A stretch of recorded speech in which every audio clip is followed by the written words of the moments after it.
कोठा के ऊपर कोठरिया, ओ मेरा दिल बाजारी रात है। कोठा के ऊपर कोठरिया, ओ मेरा दिल बाजारी याद है।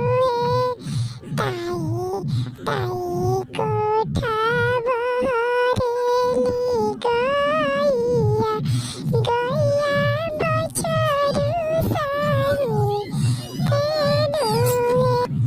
ओए में से बहरेली हाथिया, हाथिया बछरू साई तेनु है।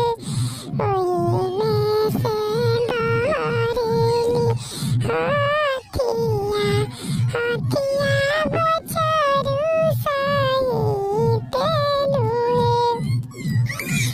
ओहे में से बहरेली मैया,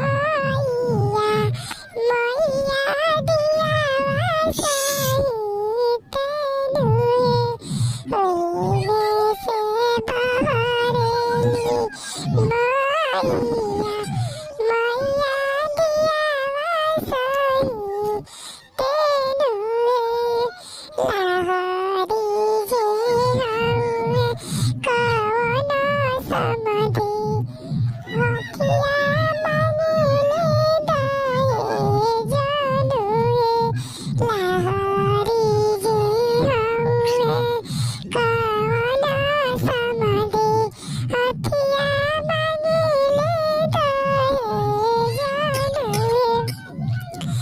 लाहरी जे हउवे कवन समधी, हथिया देले दाए जानू है।